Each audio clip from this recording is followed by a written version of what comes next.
Pace, what's going on?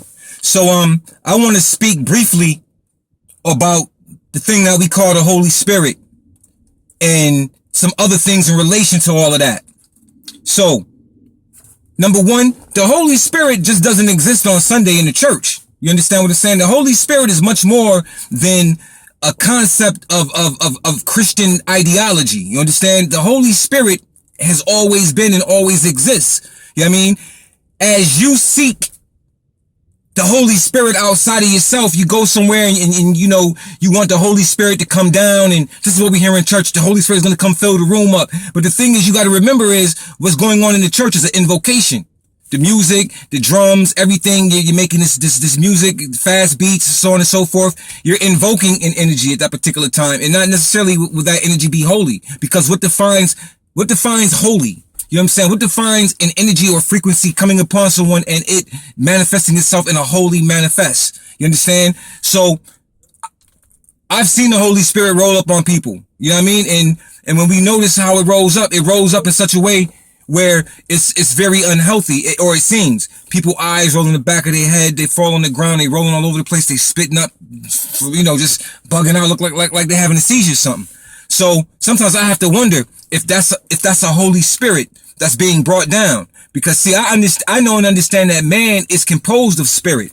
Man is made in the image and after the likeness of his creator, which is spirit. So therefore, the divine spirit has always been, and it's in man already. The thing is, man makes a choice. And this is where what's most important right now. We're in a time period right now where, you know what? We have to choose. Some will say between light and darkness. Some will say between righteousness and injustice or whatever. Some will say between God and the devil. But the reality is this. There's a choice that has to be made. There is no riding the fence. There is no straddling the fence. You have to make a conscious choice. You know what I'm saying? Because we are in a war. And the war is spiritual before it's physical. You understand? It's a spiritual war. So you got to pick sides. You understand? And your actions will be the method which lets one know which side you pick. Not the words you say, but your actions will show what team you on. You understand what I'm saying? Not the words. Because see, people can say things and tell you one thing and their actions show you another. So we're not measuring the words of what men say today. We're watching the actions, because you have to make a choice, because we're at war. You understand? And the Holy Spirit already exists, because see, we choose to live in that which is divine and right, or I could choose to live in that which is opposite of divine and right, because I have a choice. When it's all said and done, man chooses anything that he does.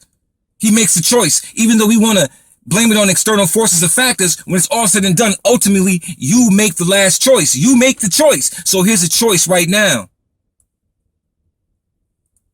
Get in where you fit in. Get in on the side you belong on. Nobody can tell you what side to take. Only you can make that decision to pick the side, because the sides are being picked if you don't notice it or not. The universe and things around us are forcing us into this position because it's supposed to be this way. You understand what I'm saying? This is already written. You understand? This is predestined. This is what we call fate. Created fate in a sense. This has already been written. So the thing is this. When you dealing on spirit and you talking about the Holy Spirit has always been with you. It's not something outside of you. It's actually something in you, and you have to ignite it in order for it to work. You understand? You think that the preacher can bring the Holy Spirit to you? No, the preacher ain't bringing the Holy Spirit to you. They're bringing something else to you. The thing is that you already have a tie to the Holy Spirit because of how you were designed and created. You understand what I'm saying? So therefore, when you're looking for the Holy Spirit, you have to look at your own self and deal with your own self and clean up those devils that exist within you. In order to get to that Holy Spirit, you got to dig deep. You got to go under the surface. You understand what I'm saying? And nobody can bring that to you.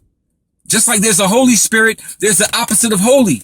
You understand? There's something that's in the spirit of man by choice that he reaches to become. See, we give away our souls all the time.